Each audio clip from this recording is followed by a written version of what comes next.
He crawled out of the wreckage with his fur burned to ash. A lone K9 soaked in jet fuel and blood, thrown from a falling plane into a frozen mountain lake. The world assumed he died in the firestorm, another casualty of a terrorist attack that stole dozens of innocent lives. But when a broken firefighter found that dog barely breathing in the snow, he didn't see a victim. He saw a soldier refusing to surrender. What he discovered tattooed inside the shepherd's ear would expose a buried government unit, uncover a second bombing plot, and drag a forgotten hero back into a war he never chose. Ranger wasn't supposed to survive, yet his will to stand again would save a mountain town, redeem a grieving man, and reveal a truth no one was prepared to face. You may think you know how this rescue ends, but trust me, you are not ready for what lies ahead. Before we begin, tell me where you are watching from. Drop your country in the comments below.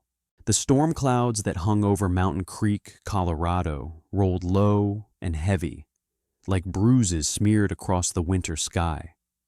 Snow drifted sideways in the wind, gathering on the long pine ridges and the abandoned highway that cut through the foothills. For a fleeting moment, no more than 15 seconds, the world stood still in a cold, breathless silence. Then the sky exploded. The blast lit up the clouds from underneath in a molten flash, followed by a deafening shockwave that rolled across the valley. A commercial aircraft, Flight 382, shattered in midair, scattering burning fragments over the wilderness. Sirens wailed from the town below as first responders scrambled toward the crash site. Among the first to arrive was Ranger, a 5-year-old German Shepherd K9, trained for search and rescue in high-risk incidents. Ranger was large for his breed, 95 pounds of disciplined muscle. His coat, normally a clean saddle of sable and black, was thick with dust and frozen sleet as he pulled against his handler's lead. But Ranger was no ordinary working dog. He had a presence, an alert, squared posture, ears forward, eyes sharp amber like heated metal. He carried himself with quiet intensity, the kind of calm only a creature forged through countless disasters could possess. Ranger lived to search. He lived to save, and today he sprinted into hell. Flames roared along the tree line as Ranger broke free from his handler's grip and bounded toward the deepest part of the wreckage. Metal hissed in the heat. The air smelled of jet fuel and charred insulation. Ranger ignored the shouts behind him and plunged into a mangled fuselage partially buried under burning debris. He crawled low, nose working, scanning for any scent of life. A faint heartbeat of noise stirred in the collapsed interior. Ranger barked sharply, digging at a crumpled section of flooring when the world detonated again. A secondary explosion, a leftover fuel cell, ripped through the debris. The fuselage buckled. A wing fragment snapped free. The structure above Ranger collapsed like a dying beast, swallowing him in a torrent of fire, sparks, and twisted metal. Silence swallowed the impact. Then came a cracking sound, ice breaking. The violent collapse had thrown Ranger downward through a jagged rupture in the hillside. He tumbled along a slope of burning snow and debris, then crashed through a thin skin of ice into the freezing mountain lake below. The shock of the water stole the last of his strength. He kicked once, weakly, his burned coat trailing behind him like seaweed. His back leg, already injured, hung uselessly. He drifted toward the surface only because the current nudged him there. Then the cold began pulling him under. A figure moved along the tree line, drawn by instinct, not sirens. Jack Callahan, age 40, ex-firefighter, and known recluse of Mountain Creek, spotted the plume of steam rising from the lake. Jack was a tall, broad-shouldered man with a build hardened by years of hauling hoses and breaking down burning doors. His beard was thick, streaked with the early gray of too many nights spent awake. His eyes, deep-set, storm blue, often carried a distant look, as if watching ghosts only he could see. Jack lived alone in a small cabin overlooking the ridge. The townspeople said he had once been warm, quick to smile, until a warehouse fire 6 years earlier claimed 3 of his team. Since then, Jack had withdrawn into himself, speaking little, keeping to the mountains where the silence didn't judge him. But he still recognized the sound of disaster, and he still moved when someone, or something, needed help. Jack spotted movement in the water. At first, he thought it was debris. Then he saw the shape, the ears, the limp body drifting toward the shore. A dog, a working dog. "Hell," he muttered, sprinting down the icy bank. He knelt at the edge and reached into the freezing water, grabbing the thick ruff around Ranger's neck. The dog was heavier than he looked. Jack grunted, bracing his boots against the rocks, hauling the limp shepherd onto the snow. Ranger collapsed beside him, coughing weakly, steam rising from his burned fur. Jack gently turned him over. The dog's body was scorched, one hind leg bent unnaturally, patches of fur missing. But his eyes, half-lidded and dull, still flickered with recognition. Training, duty, a need to get back to the fire. "No, buddy," Jack murmured. "You're done. You've done your part." He ran his hands down the dog's side, checking for fractures. His touch was surprisingly gentle for a man whose palms were calloused like old pine bark. "You're a tough one," he whispered. "Let's get you warm." He wrapped Ranger in his canvas jacket, lifted him, straining under the dog's weight, and carried him toward his cabin through the whipping snow. Meanwhile, higher on the ridge, a black SUV battled its way up the emergency trail. Inside sat Emily Parker, a 29-year-old FBI field agent assigned to counterterrorism. Emily was small-framed, but carried herself with rigid confidence. Her dark hair was tied back in a tight ponytail, accentuating the sharp planes of her face and her penetrating gray eyes. She moved quickly, talked quickly, thought even faster. Emily was known for her meticulous attention to detail, bordering on obsession. A tragedy in her past explained why. 7 years earlier, her older sister had died in a mall bombing, an attack claimed by the same terror cell Emily now hunted, Red Meridian. Since then, Emily had devoted her entire life to stopping them. Her colleagues called her relentless. Some whispered she was reckless, but no one denied her results, and nothing about Flight 382 felt like an accident. Emily stepped out of the SUV into the snowstorm, her boots crunching over debris. Heat shimmered from still burning fragments as firefighters struggled to control the blaze. A paramedic jogged past, swearing under his breath. "Any survivors?" Emily asked. "Not yet," he replied grimly. "But one of the K9s went missing in the collapse." Emily frowned. "Missing or dead?" He hesitated. "We didn't see a body." She nodded, then moved toward the main wreckage. Her breath fogged in the frigid air as she crouched beside a cluster of still-smoking debris. Something glinted under the snow, a warped fragment of metal fused with charred plastic. Emily brushed it clean. Her pulse spiked. A circuit board. Not from the aircraft, from an IED detonator. And worse, there was a marking etched into the casing, an insignia she knew too well. A red circle intersected by 3 slanted lines. Red Meridian. Her jaw tightened. Her fingers tightened around the evidence bag. They were back, and Flight 382 was only the beginning. She stood, scanning the ridge.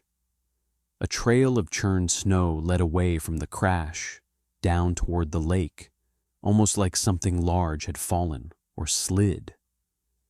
Emily narrowed her eyes. Something, or someone, had gone missing from the wreckage. She opened her radio. "This is Agent Parker. I need ground tracking teams near the lake. Something's off." And somewhere below her, a dog that wasn't supposed to survive was being carried toward the only man on the mountain who still knew how to save a life. The cabin stood deep in the pines, its windows glowing faintly against the curtain of snow that still drifted from the mountains. Inside, the air was thick with heat from the potbelly stove, the scent of pine resin, and the quiet rasp of a wounded dog struggling to breathe evenly. Jack Callahan had cleared a space near the fire, laying down old blankets and a thick canvas tarp so Ranger wouldn't be lying on the cold floor. The big shepherd lay curled on his side, trembling, not from the cold, but from something deeper, something trapped behind his eyes. Ranger's burns had begun to dry, leaving patches of tightened skin along his shoulder and flank. Jack checked the leg again, swollen, probably a bad sprain, maybe a hairline fracture. But the dog barely reacted to the pain. Instead, every time Jack stepped away, Ranger would lift his head, scanning the door with a haunted urgency. Twice already, he had tried to drag himself across the floor, claws scraping wood, leaving smears of melted snow and soot behind. He wasn't leaving to escape. He was leaving to finish his job. Jack knew the look. He'd seen it in men who walked out of burning buildings after losing a partner and still turned around to go back in.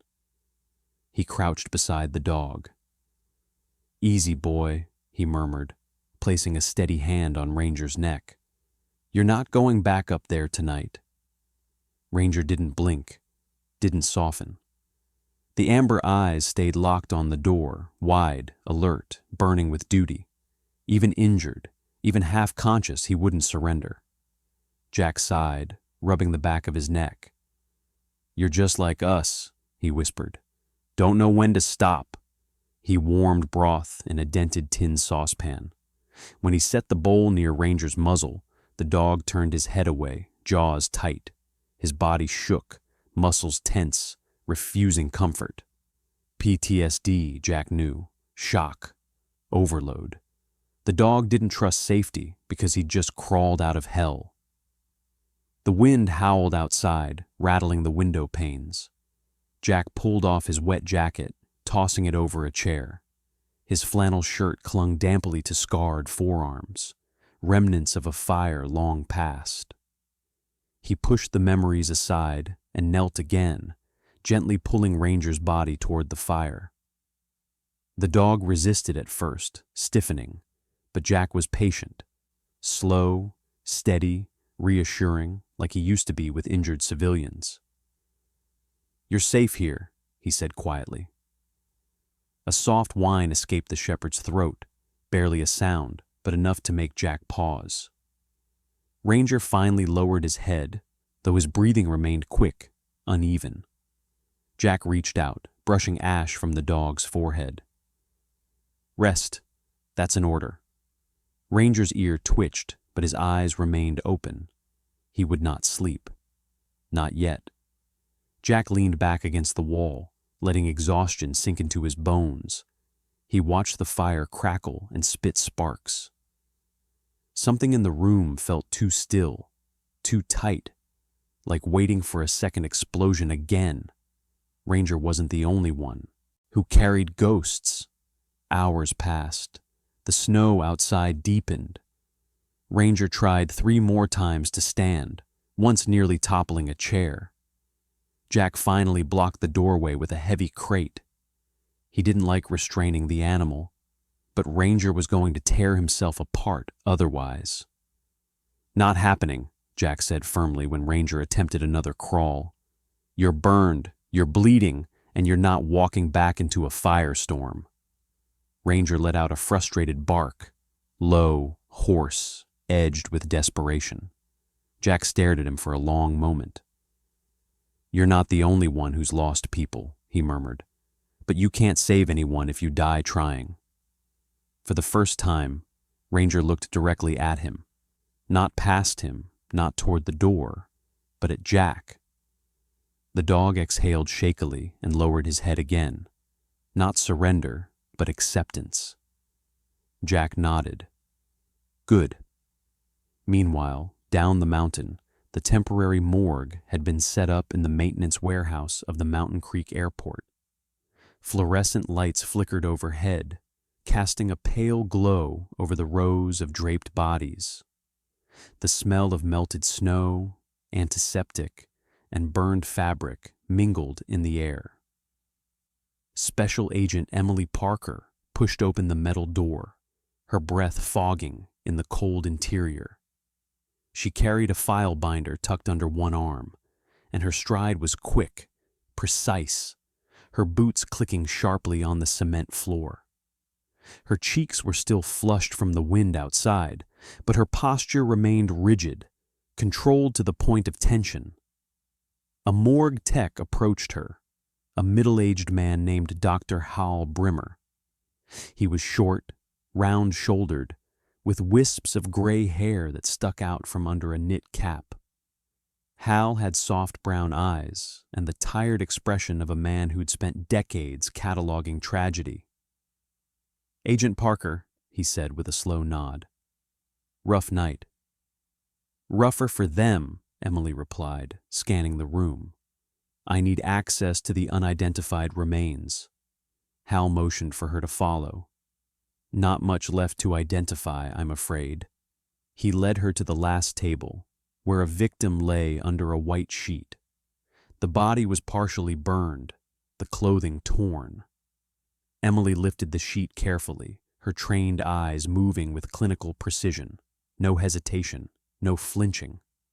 A small charred badge hung from a melted lanyard, still clinging to the victim's neck. Emily reached for it, brushing away soot. The insignia etched onto the metal was the same she'd found on the detonator. A red ring intersected by 3 diagonal lines. Red meridian. Her stomach knotted. The victim wasn't a passenger. He was part of the attack. Hal frowned. "Recognize something?" Emily exhaled slowly. "Yes, too much." She photographed the badge, the body, the injuries, cataloging every clue. This wasn't a one-off bombing. It was calculated, coordinated, planned down to the minute. The presence of a Red Meridian operative on board meant the cell hadn't only targeted the plane, they had been part of it. Emily closed her binder, eyes narrowing. "This isn't the end," she said quietly. "It's the first move." Hal looked uneasy. "You think they'll strike again?" "I think they already planned to," Emily replied, "and I need to know what we're missing." Her gaze drifted toward the mountain ridge outside the warehouse windows. Fire still glowed faintly in the distance. Somewhere up there, the missing K9 was either dead or alive, and if alive, he might be carrying critical clues. Emily lifted her radio. "This is Parker. Expand the search grid. I want every inch of that ridge checked by sunrise." The storm died down by midnight. In the cabin, Jack had dozed off in his chair, boots crossed, arms folded tightly across his chest. The fire's glow flickered across his face, highlighting the faint scar near his left temple and the deep shadows under his eyes. He didn't sleep peacefully. He never did. Ranger watched him from the floor, eyes half-lidded but still awake. The dog's breaths came in short, uneven bursts. He shifted, whimpering softly, as if fighting memories that clung like smoke. Near dawn, the cabin creaked under a sudden gust of wind. Jack jolted awake. For a split second, he wasn't in his cabin. He was back inside the burning warehouse 6 years ago, flames licking the ceiling, beams collapsing, radios screaming. He heard the shouts of his team, the panic, the crushing silence when the roof fell. "Mike! Jason! Move! Move!"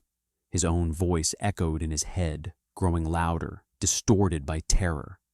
Jack snapped upright, gasping, his shirt damp with cold sweat.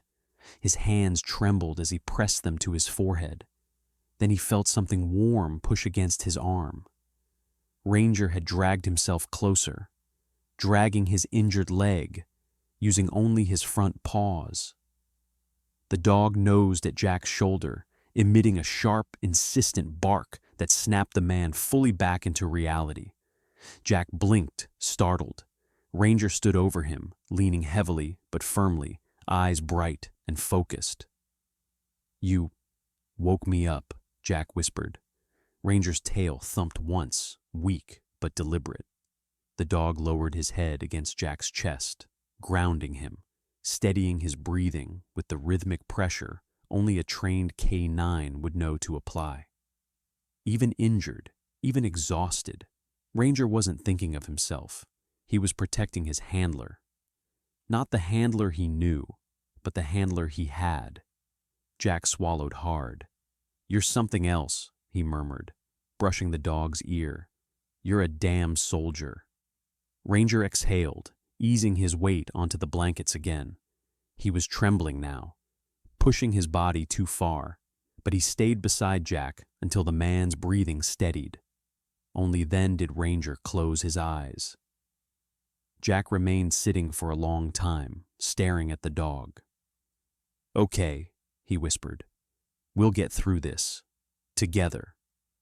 Outside, dawn finally touched the ridge with pale, cold light. And inside the cabin, two wounded warriors, one human, one canine, shared the same silent vow to survive the ghosts that refused to release them.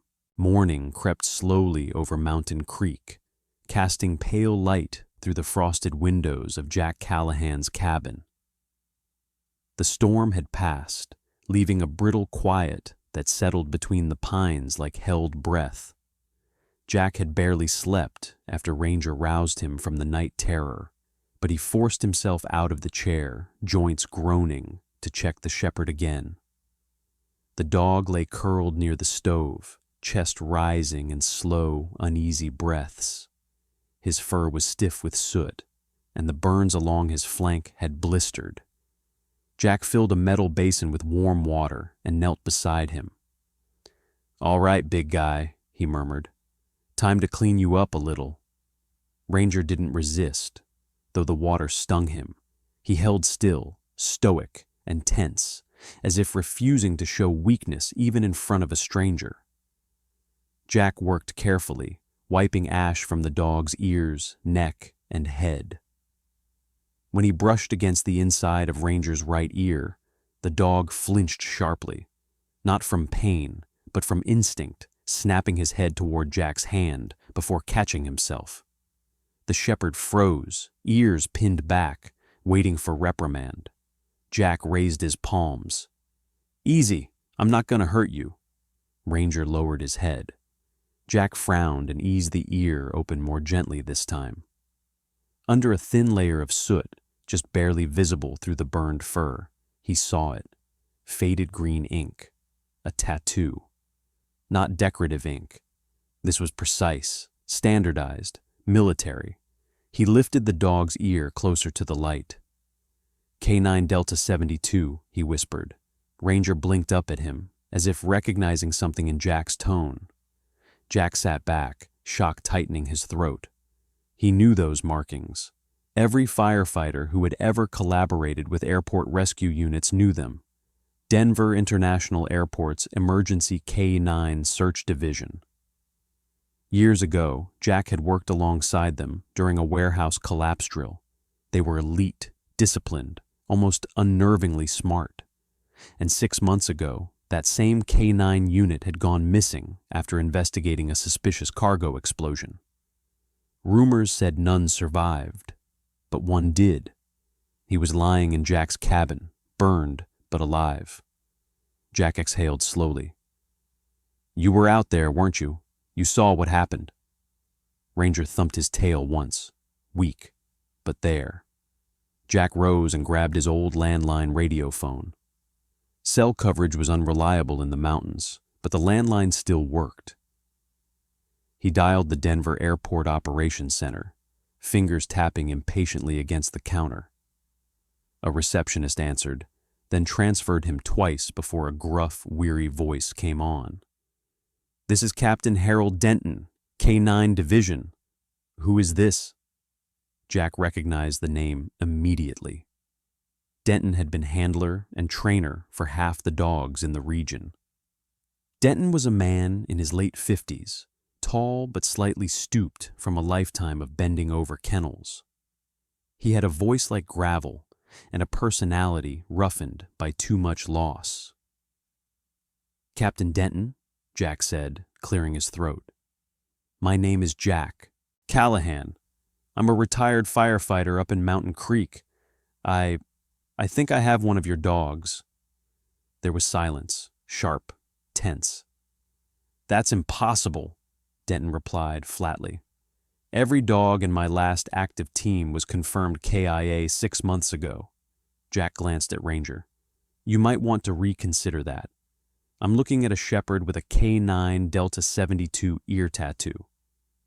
Denton inhaled sharply. Not disbelief, but something closer to pain. Delta 72? Ranger? His voice cracked, and he immediately covered it with gruffness. Describe him. Jack did. Large frame, sable coat, distinct black saddle marking, amber eyes, left hind leg injury. With each detail, Denton's breathing grew heavier. That's him, Denton said quietly. He was part of my last deployment team. His handler was Officer Liam Grant. The plane explosion 6 months ago. They told us everyone died. Liam, the dogs, all of them. Jack looked down at Ranger, who had lifted his head at the sound of the voice on speaker. Well, Jack murmured, one of yours crawled out of the fire again last night. Denton didn't respond for several seconds. When he did, the words were thick. Take care of him. He's been through hell, more than any animal should. A pause. And if he survived, someone wanted him dead. Jack felt a cold shiver move through him. Ranger wasn't just a survivor. He was a witness. He ended the call with a promise to contact Denton again once Ranger's condition stabilized. When he hung up, he stood in silence, absorbing the weight of what he'd learned. Ranger nudged his boot, almost as though sensing Jack's unease. You're not just a rescue dog, Jack muttered. You're the only survivor of whatever happened out there. The realization settled deep in his chest. He wasn't just caring for an injured dog anymore.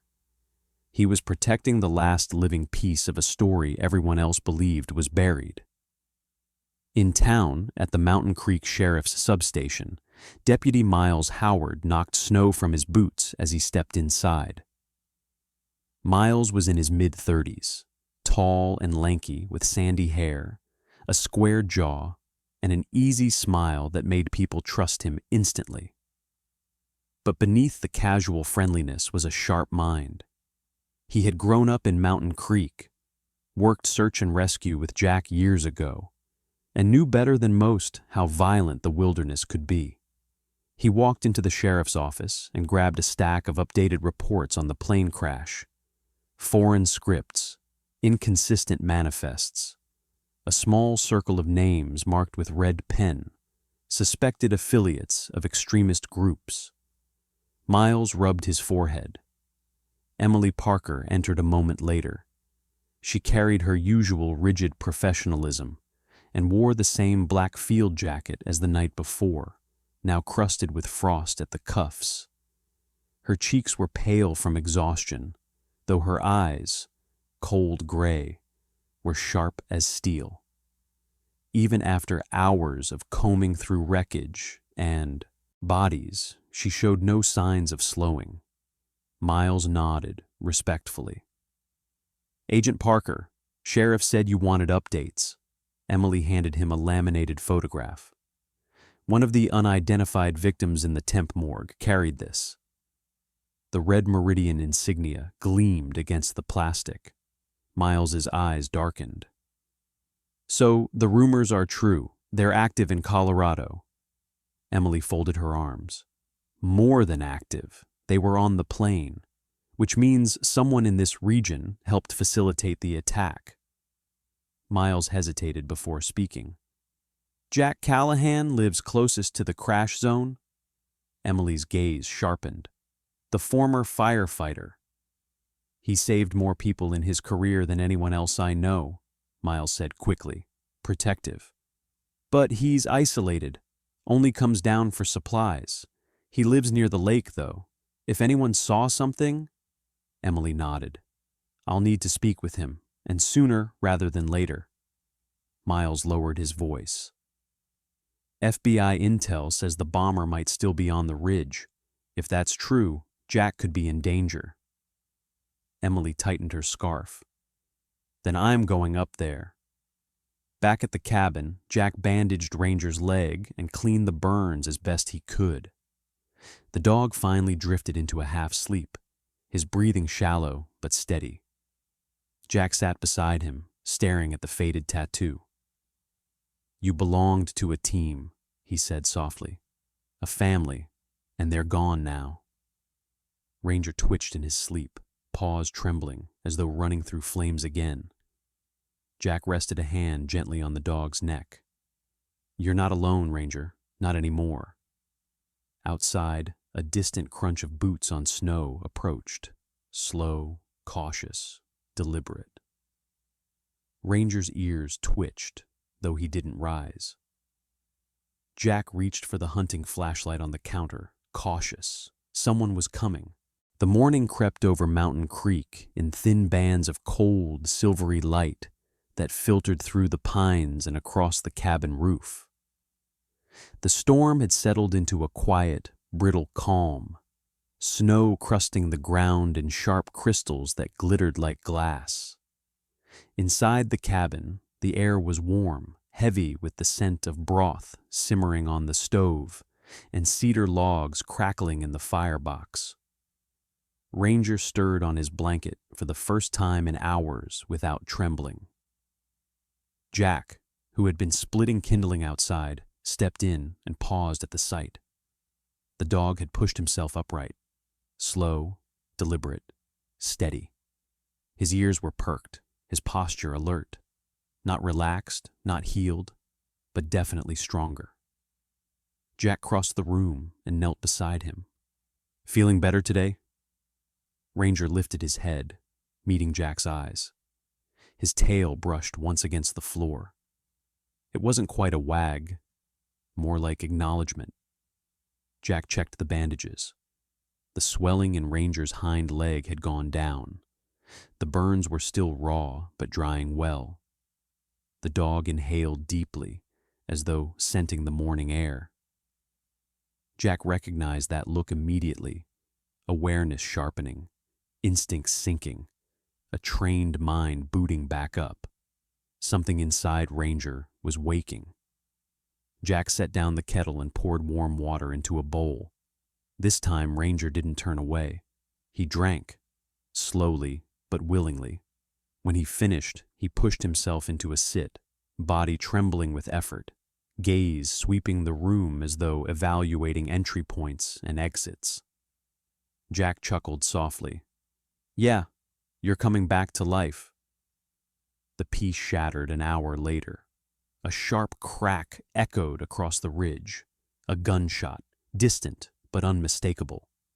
Jack froze mid-motion, dropping a piece of chopped wood. Ranger reacted first. His head snapped toward the sound, ears pricked. In one fluid movement, he rose, not clumsily this time, but with the fierce, instinctive purpose of a trained K9.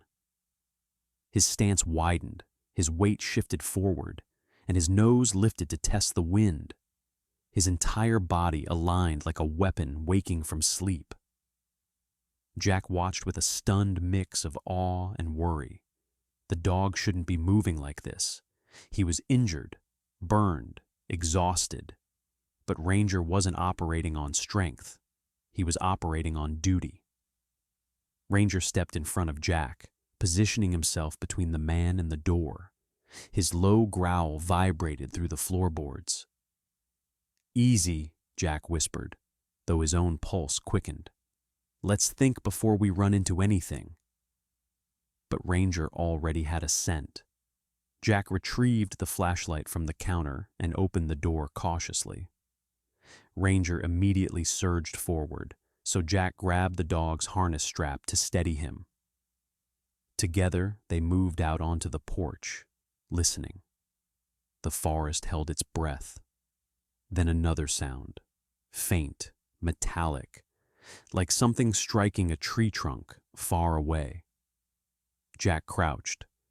"Okay, buddy, let's see what you've got." He tested something that had been on his mind since discovering the tattoo. Ranger, track. There wasn't even a heartbeat of hesitation. Ranger's nose shot to the ground, sweeping in precise, tight arcs. He pivoted toward the west ridge, then moved forward with sudden certainty, pulling against the harness. Even injured, he tracked with disciplined focus. Ears, tail, posture, all aligned like a soldier receiving orders he'd trained his whole life for. Jack's breath hitched. "You remember everything." He decided to go further. "Hold perimeter." Ranger stopped instantly. He planted his paws and turned outward, scanning each line of trees with laser focus. His tail stiffened, and his head rose fractionally whenever he caught movement. Branch shifts, distant rustles, subtle air changes. Perfect formation. Jack's chest tightened with a strange mix of pride and fear. "Damn," he whispered. "You're still a full fighter."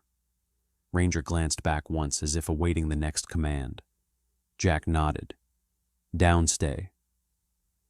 The shepherd lowered himself in a single fluid motion, careful enough not to stress his injured leg, but precise enough to show discipline hadn't faded. He held position without twitching. Even Jack, hardened by years of field work, felt a chill. Ranger wasn't recovering. He was returning. And whatever Ranger had survived, whatever firestorm had taken his team, hadn't broken him. Jack knelt beside him. "You were built for this, weren't you? Still ready, still willing." Ranger's gaze burned with confirmation. Jack ran a hand over his neck. "If you're this sharp while injured, someone out there should be terrified." Across the forest, Emily Parker was trudging through knee-deep snow as she approached the northern edge of the lake. She'd left the sheriff's substation before dawn and hiked the last mile on foot, her breath steaming in the frigid air. Signs of the plane wreckage still marred the landscape. Charred metal fragments poked through blackened snow. A trail of disturbed powder led from the crash site down toward the water, likely where Ranger had fallen. Emily crouched, brushing gloved fingers over the tracks. They were deep at first, heavy, chaotic, then shallower as the slope descended. And on the ice's edge, she spotted something half submerged in slush. A strip of black synthetic fiber, stiff, oily, frayed. Emily tugged it free. A detonation cord. Her stomach tightened. It was the same type used by Red Meridian operatives in a warehouse attack the previous year. She snapped open an evidence bag and sealed the cord inside. Then she noticed something else. A series of fresh tracks heading away from the lake. Not boot prints this time. Paw prints. Big ones. Emily straightened, scanning the tree line. "The missing K9, she murmured. "You're alive." The tracks led toward a clearing, then narrowed into a single-file path heading deeper into the woods. Emily followed, adjusting her coat. She moved fast, but cautiously, her instincts whispering that she wasn't alone here. Half a mile later, the tracks veered toward a rustic wooden cabin nestled between the pines. Smoke curled gently from its chimney. Emily paused behind a tree, studying it. "Jack Callahan," she whispered. But something else caught her eye. A faint indentation in the snow to the right of the porch. Not from boots, from a knee. Someone had knelt here, recently. Emily knelt and brushed away snow, revealing another fragment of wire. She held it up to the light, another piece of date cord. A chill ran through her. The bomber had been here. She straightened and placed a hand on her holster, but didn't draw. Not yet. She needed information before confrontation. Emily approached the cabin, stepped soft on the snow. Back inside the cabin clearing, Ranger suddenly stiffened. His ears pricked, nose flaring sharply. He turned from the west ridge toward the east, the direction of the lake. Jack saw the shift instantly. "What is it now?" Ranger stood, limping slightly, but determined. He walked forward until he reached the porch, then stopped, posture rigid. Jack moved beside him. The forest was quiet, too quiet. Then Jack heard it. Light footsteps crunching snow. Familiar footsteps. He exhaled sharply. "Emily Parker," he muttered. "Has to be." Ranger didn't lower his guard. He didn't know Emily. To him, an approaching figure could be threat or ally. Jack raised a hand. "Easy, Ranger." The footsteps drew closer.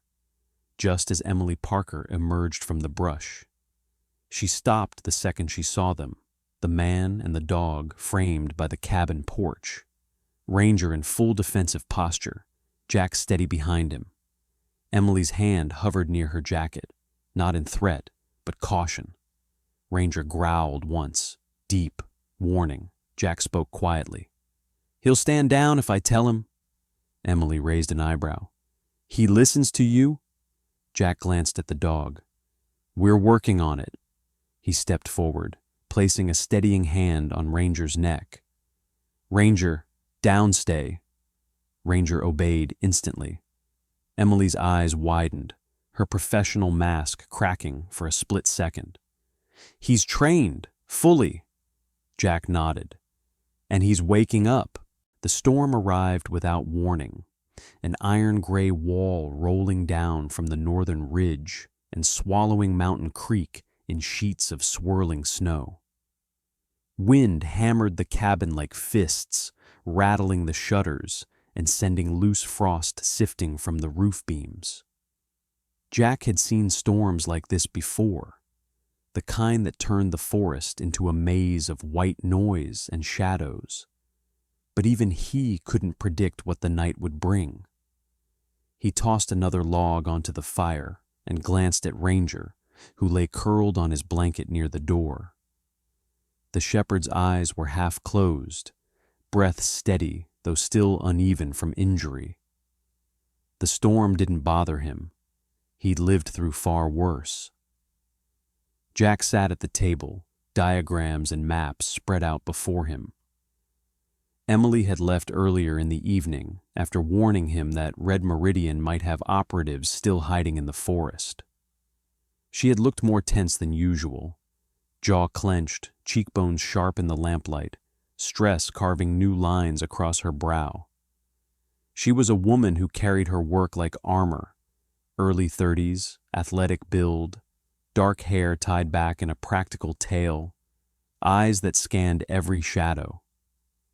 Whatever she'd seen in the crash wreckage had left her shaken. Thunder cracked overhead, a sound that wasn't thunder at all. Ranger's head snapped up. Jack looked at him. "What is it?" Ranger stood slowly, stiff leg trembling, but posture rigid. His ears twisted toward the back of the cabin. Then he growled, a low rising snarl that Jack had never heard from him before. "Someone's here," Jack whispered.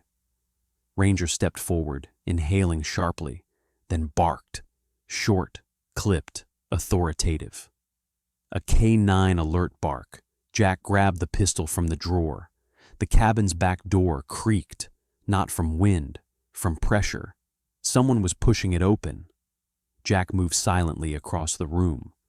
Ranger stalked ahead of him, body lowered, ready to strike despite his bandaged leg. The storm howled behind the walls, masking all but the slightest sounds inside the cabin. The latch clicked. Jack raised the gun. The door swung inward. A dark figure lunged into the room, hooded, snow-coated, moving with the frantic desperation of a cornered animal. Jack barely had time to react before Ranger exploded forward in a blur of muscle and fury. The impact was violent. Ranger slammed into the intruder's chest, knocking him flat onto the wooden floor. The man cried out and tried to scramble away, but Ranger's jaws snapped inches from his throat, restrained only by Jack's sharp command. "Ranger, hold!" Ranger froze, hackles raised, breath steaming. Jack kicked aside the intruder's knife and yanked back the hood. The man beneath was pale, mid-40s, wiry build, with a narrow face and deep-set eyes that twitched constantly. His nose was crooked from an old break, and a jagged scar cut from his jawline to his ear. He wore black tactical fatigues, soaked with snow. Jack recognized him instantly from photos Emily had shown earlier.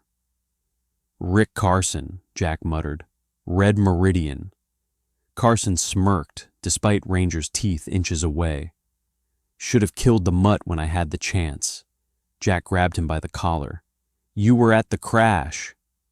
"More than that," Carson whispered, lips curling into a sick grin. "I lit the fuse," Ranger growled, a deep, resonant sound vibrating through the boards. Jack tightened his grip. "Why come here?" Carson's gaze flicked to the dog. "Because he survived. That thing," he hissed, "should have burned with the rest of them." Jack shoved him. "What does he have to do with anything?" "The mutt smelled it," Carson spat. "The second device. He caught the scent before detonation. If he'd alerted the handler 5 seconds earlier, our whole op would have collapsed." Jack felt the air go still around him. "So you hunted him." "We can't afford loose ends," Carson snarled, "especially not ones that know the chemical trace signature." Ranger barked sharply, chest heaving. Jack shoved Carson against the wall. "Is Red Meridian planning another attack?" Carson laughed, a high, grating sound. "Try stopping it. Bomb set for Friday. Military warehouse. Whole place will go up like a Christmas tree." Jack slammed him harder. "Where?" "You think I'd tell you?" Carson sneered. "I'd rather—" He didn't finish. Ranger lunged, not to bite, but to pin, placing his paws on Carson's chest. The man choked as Ranger's weight crushed the air from his lungs. Jack lifted Ranger back. "Easy, easy," Carson gasped for breath. Jack pressed the barrel of his pistol against Carson's throat. "Where is the bomb?" Before Carson could speak, headlights flashed outside. Brakes slammed in snow. Doors flew open. Jack turned toward the front door just as it burst open, and Emily Parker rushed in, Deputy Miles behind her. Emily's coat was dusted in white, her dark hair wind-whipped. Miles, early 40s, sturdy build, sandy hair, always a little unkempt, looked frazzled but ready, gripping his service revolver. Emily froze when she saw the scene. "Carson," she breathed. "Alive." "He broke in," Jack replied, "and confessed." Carson smirked, coughing. "FBI always shows up late." Miles stomped over, restraining him roughly. "I ought to let the dog finish the job." Ranger watched Carson intensely, muscles coiled. Emily stepped closer, and her breath hitched. "Is that—" she whispered. "Ranger from the Denver unit?" Jack nodded. "He survived." Emily knelt beside Ranger, her expression softening. "You're the key, aren't you? You can find the second bomb." Ranger sniffed her glove, then looked past her toward the forest, ears twitching. Jack noticed. "He knows something," Emily stood.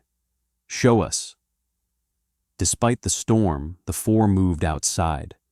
Jack, Emily, Miles, and Ranger leading the way.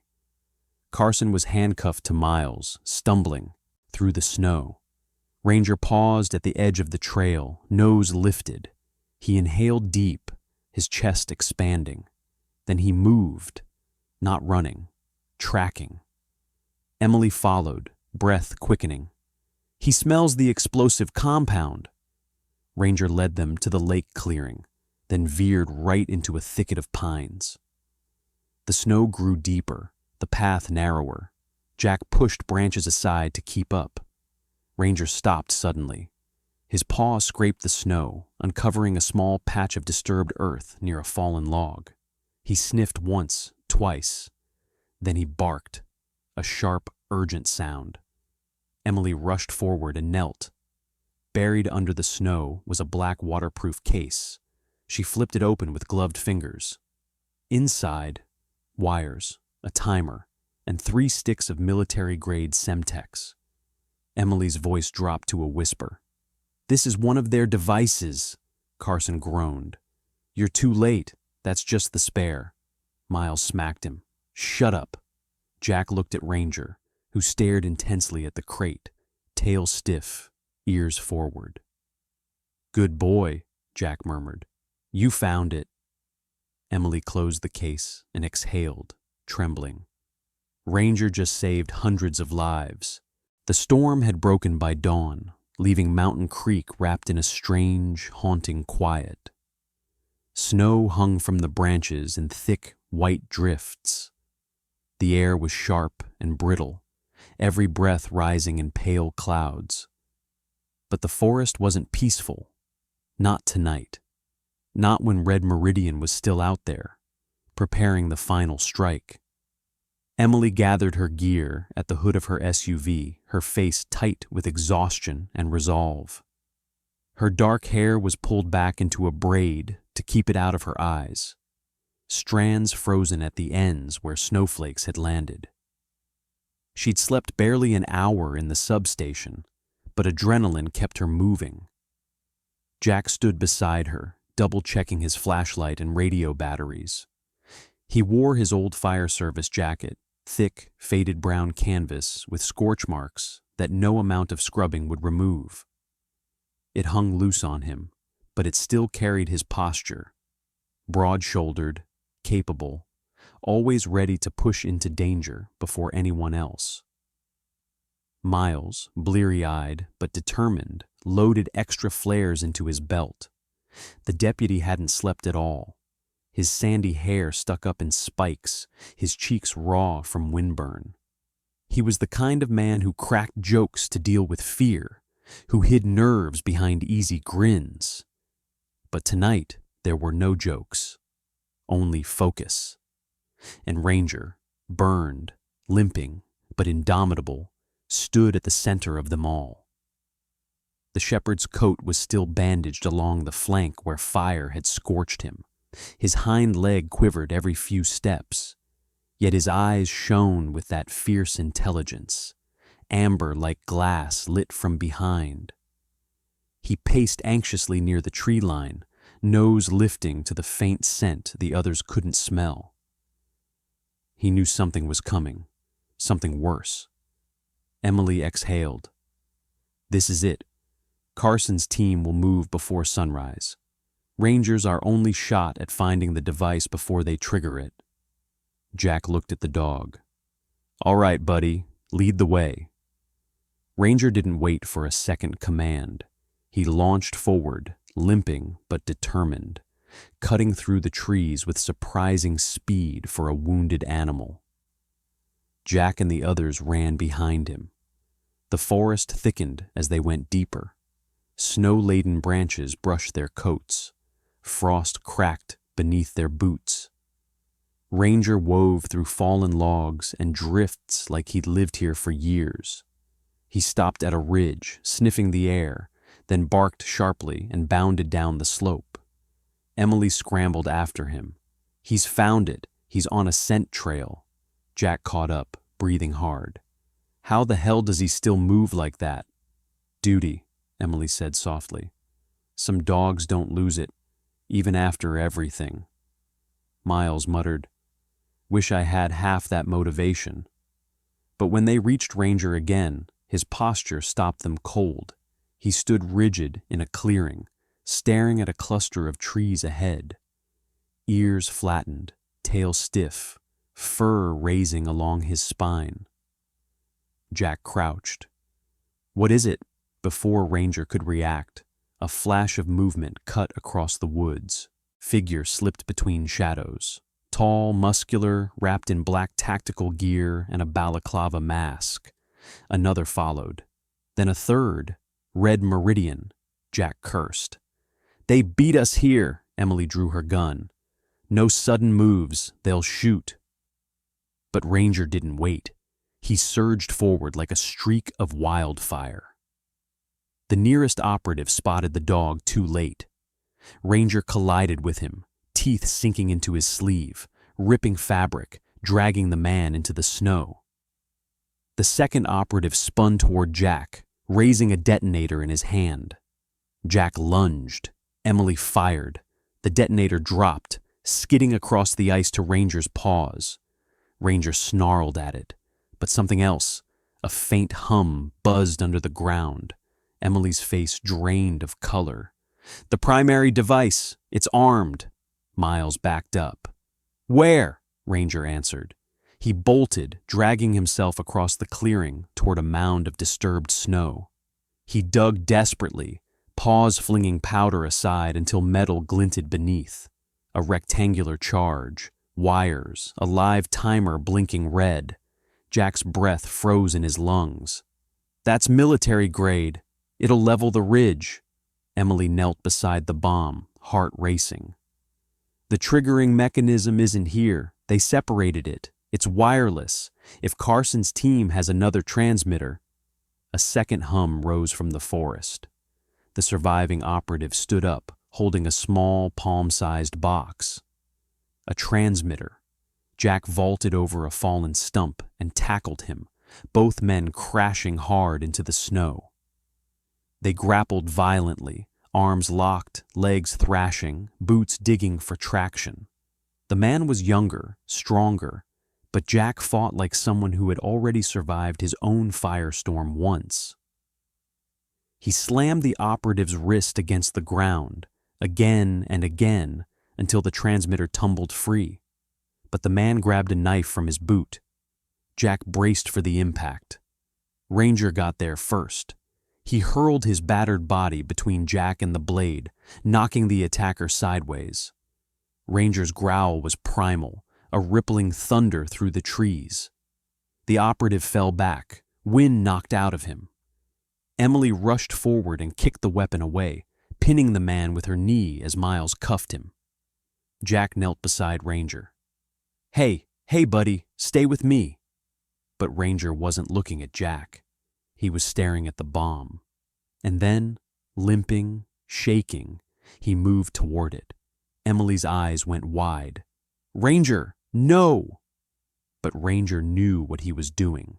He grabbed the dangling signal wire in his teeth and tugged hard.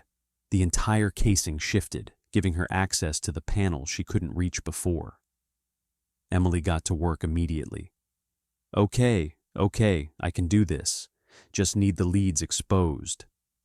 Jack steadied the bomb casing with frozen hands, while Miles aimed his gun at the forest, scanning for more attackers. Emily cut the first wire. The timer sped up. Jack swallowed. Emily! I know. Hold on. Ranger stepped between Jack and the device, as if shielding him again. Emily found the second wire. Cutting! Now! A click.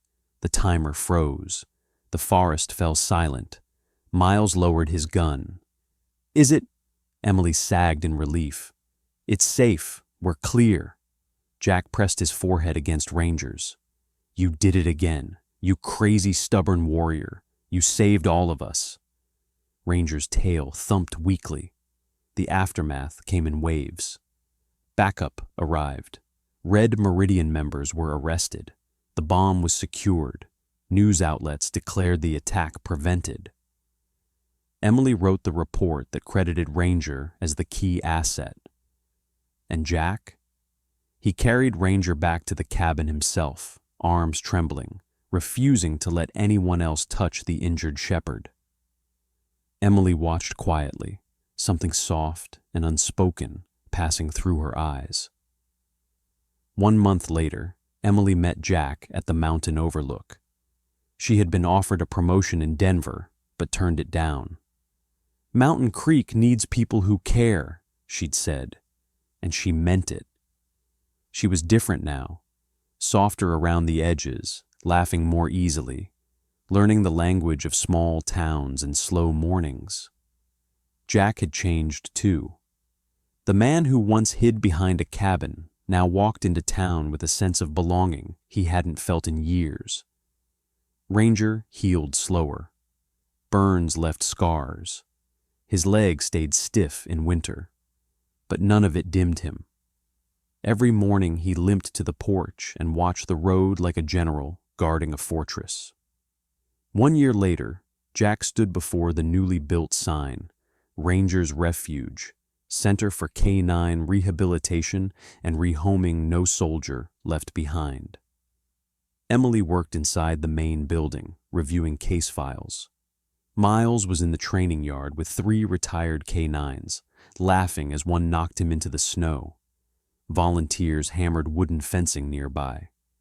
The place was alive, bright, hopeful, full of wagging tails and second chances. And Ranger? He stood beside Jack, chest proud, scars shining like medals beneath his thick coat. He surveyed the grounds, ears alert, tail lifting with quiet authority. A commander, a survivor, a legend. Jack placed a hand on Ranger's neck. "You brought us here, buddy." Ranger lifted his head and pressed it into Jack's side. The future opened before them, a peaceful one, a healed one, a hopeful one. In the end, Ranger's story is not just about a heroic K9 or the people he saved. It is a reminder for all of us that even after fire, loss, or fear, hope can rise again. Healing does not always happen quickly, and sometimes it comes in the form of unexpected companions. But when we choose courage over fear and compassion over silence, we discover that no one is truly alone. Maybe today you are facing your own storms. Maybe you are carrying scars nobody sees. If so, let Ranger's journey remind you that even wounded hearts can stand up again. Strength can come from the quiet places, from the people who stay, and from the moments when we choose not to give up. If this story touched your heart, feel free to share it with someone who might need hope today. Leave a comment, join the conversation, and consider subscribing so you never miss the next story. And if you believe in the power of protection, love, and second chances, type a simple Amen in the comments. May God bless you and everyone watching. May He guide your steps, steady your spirit, and keep you safe in every storm.